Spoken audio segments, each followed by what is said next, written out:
Hello, everyone, and welcome to our podcast, Inside National Security by the National Security Academy. I'm Cassian Peña, and today I'm joined with my dear friend, Dexter Ingram.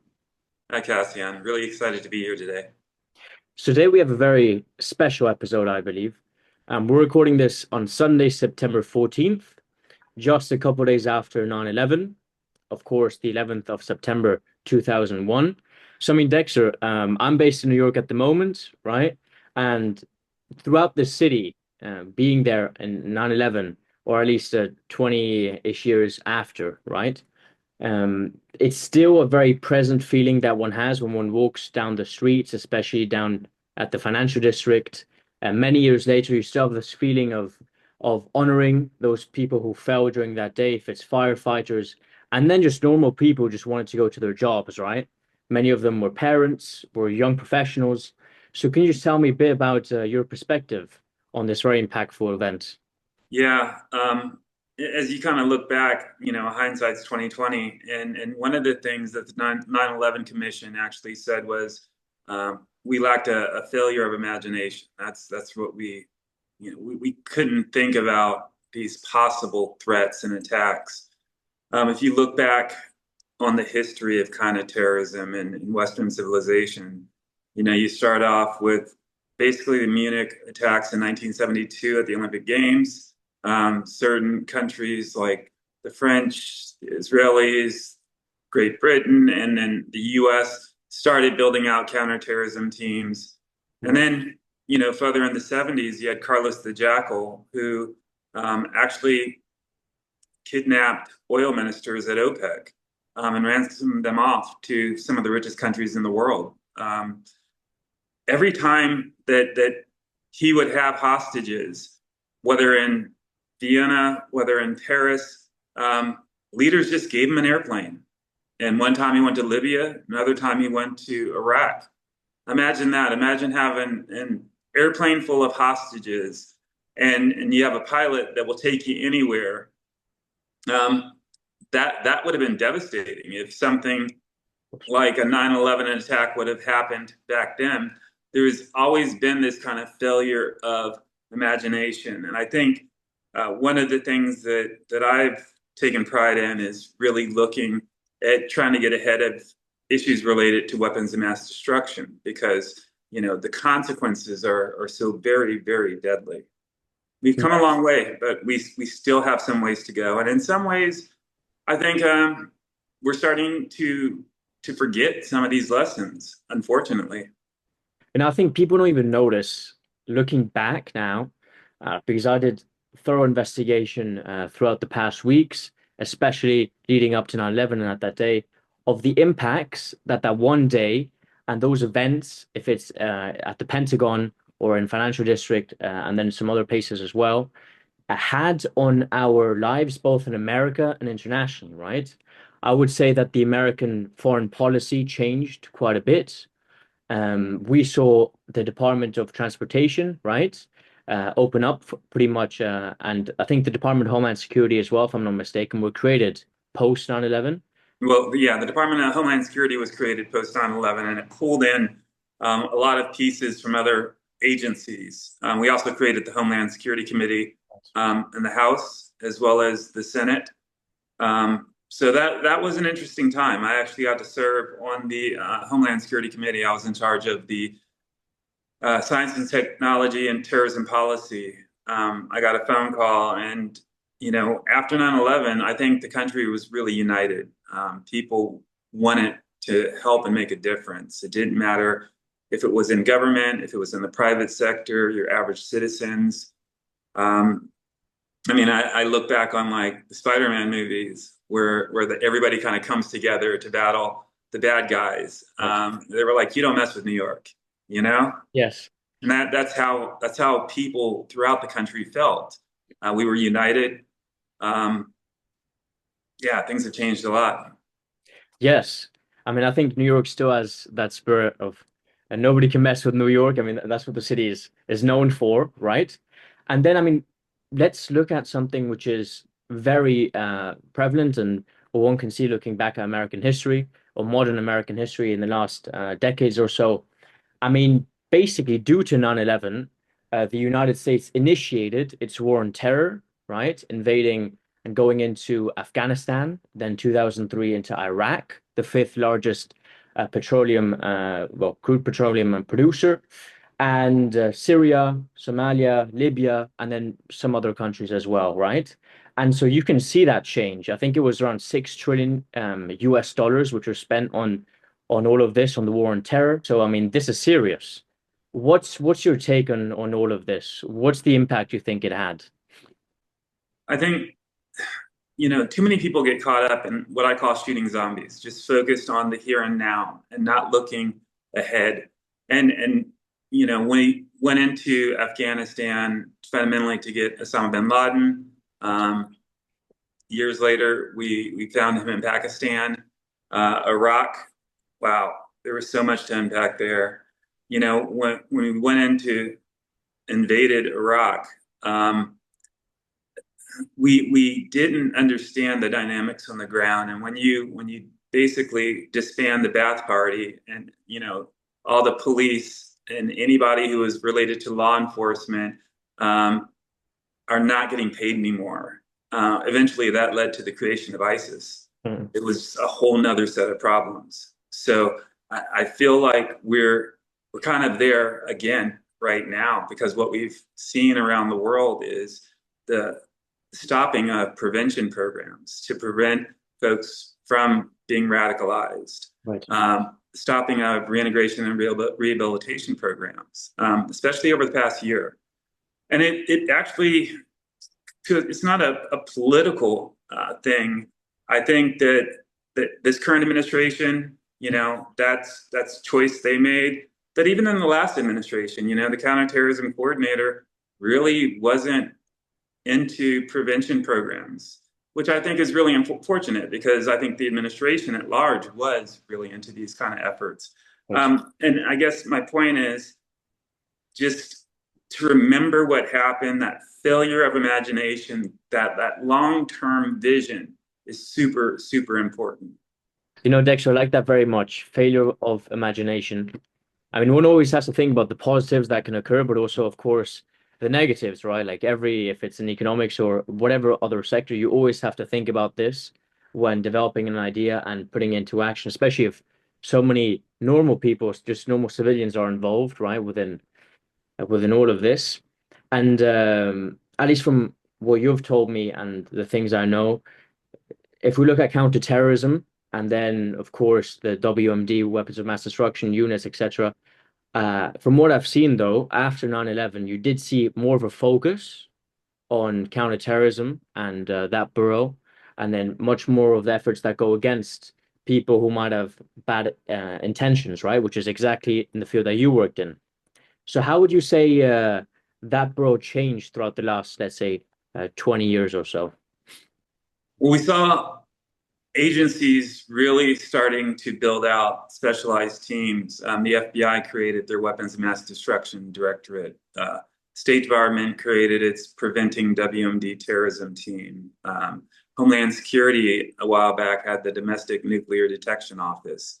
Department of Energy, everybody kind of started ramping up, coordinating, looking globally. We really wanted to push our efforts out, so they weren't just in the United States, but they were at ports of entry or exit, in any country that are shipping things or sending people to the U.S. as well. The screening for radiological materials and biological and chemical materials. Again, that enhanced cooperation with the private sector, very, very, very important. Dexter, if we also look back, I think if we look at privacy and security, at least the public's relationship with the government has also changed since 9/11, right? Now, for example, if you want to fly, something which is a hassle and annoying for many, you have to take off your shoes sometimes. Or you can only bring liquids up to a certain amount. I think it's 100 milliliters, right? And this before, it wasn't so strict, right? This all changed after 9/11. And of course, I think it's worth the hassle taking off your shoes for the greater good which can come out to prevent all of these things.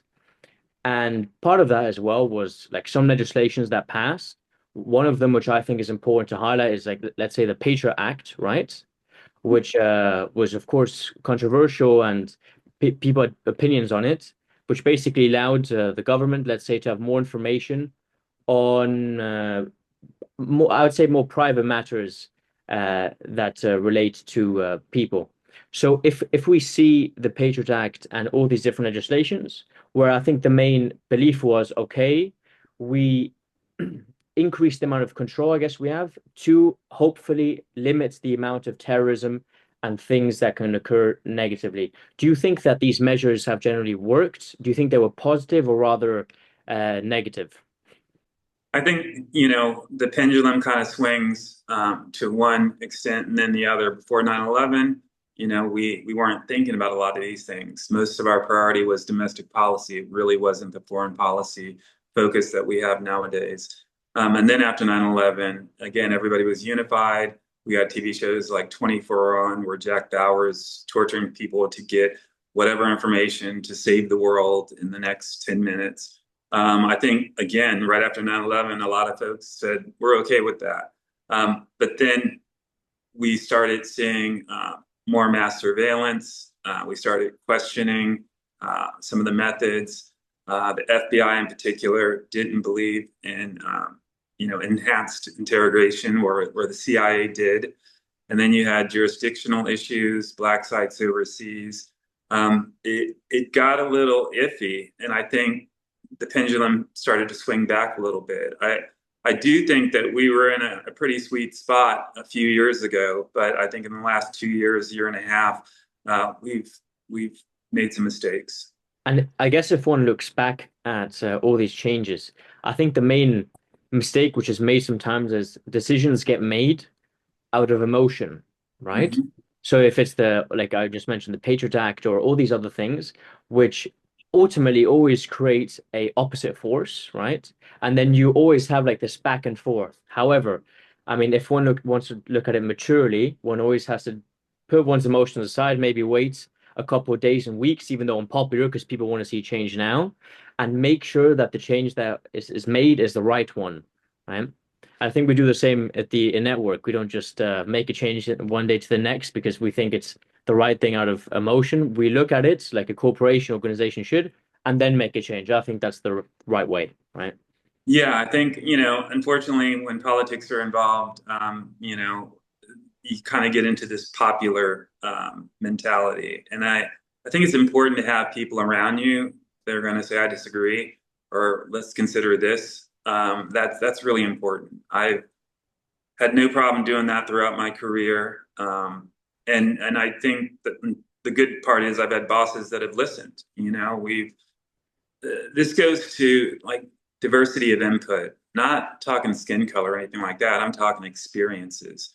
If you have a lot of folks that have the same experience, they're not going to have the level of imagination and guidance or advice that a leader needs. If you have folks out there from Oklahoma to California to Alaska to Miami, you know, different mentalities, different upbringings, that level of input and advice is just so much stronger when you have men and women at the table together talking through these things. Super, super important. Yes. I mean, if we look at the best teams, I think this applies especially when so many people's lives are involved within government and policy which gets passed. Mm, if you're able to have a team which understands basically the whole supply chain or food chain, let's say. And it's like in a corporation, if you understand what the operations team does, if you understand who manages the budget and why they make certain choices, if you understand the supply chains within an organization, customer retention, marketing, etc., if you're able to have that holistic view, that team or that individual will be much more successful. Because now when you do your pitch, when you actually want to do proposal, first for yourself, you look at, okay, does this actually make sense? And then second, I think you're more persuasive because you speak directly to those people that have different roles than you do, right? Absolutely, absolutely. I'm speaking at an event um, next month where large companies that have supply chain concerns want to talk trade, and there's a national security component to just about everything, Mm. right? Um, we want to make sure that we're safe, but we also need to make sure that the supply chain isn't slowed down to the extent where it affects the everyday person. So Yes. it's a trade-off. Yeah, and Dexter, I think as well you're going to be speaking at a event now in the coming days, right? Which is, I think, very important. Can you tell us a bit more about that?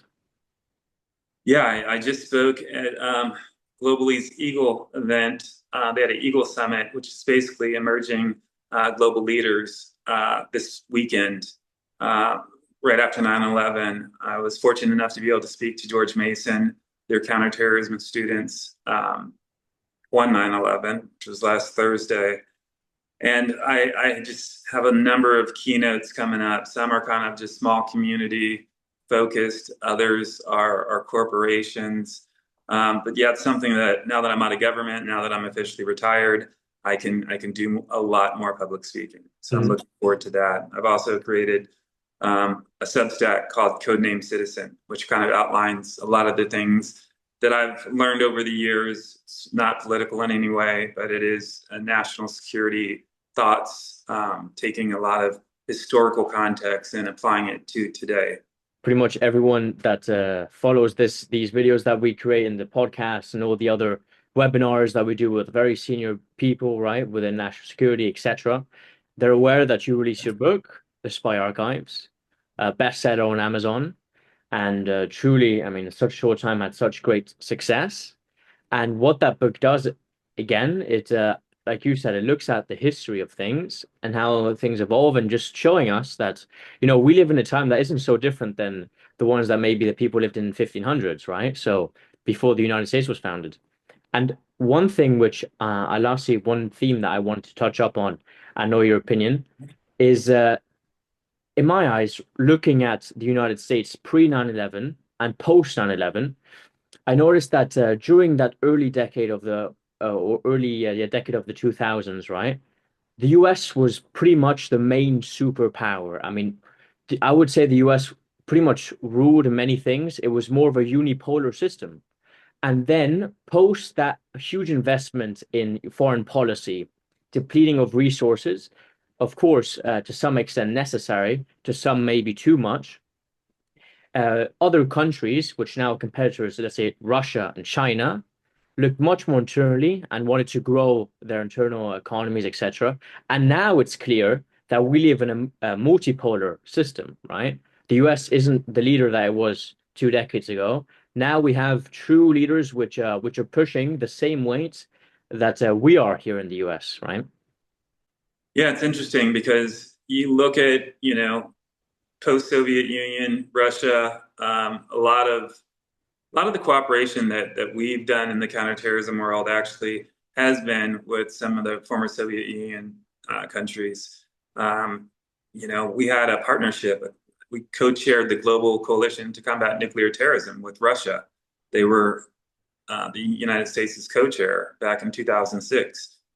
2007, we understood that a lot of radioactive material from different testing sites in Central Asia, from the 80s and the 70s, was vulnerable, and people could get that and use it for really nefarious means. So we had a partnership of convenience. I spent a lot of time in Kazakhstan and Kyrgyzstan Mm. back then to work these issues. And it's not classified anymore, but that level of cooperation, I think, was really, really important and vital. Um, we're not there right now, unfortunately. Mhm. That's a beautiful, beautiful part of the world, Kazakhstan. I mean, all those countries are truly special in many regards, right? Like I would say pretty much every country.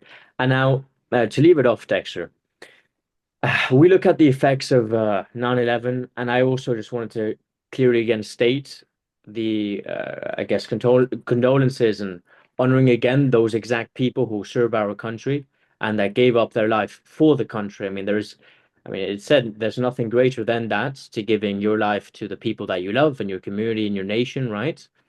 And now looking ahead as well, I wanted to also give my thanks to every other person that is within the field of government and protecting all of our lives, you, Dexter. You did that decades long. And that truly, I mean, these are people risking their lives for the greater good.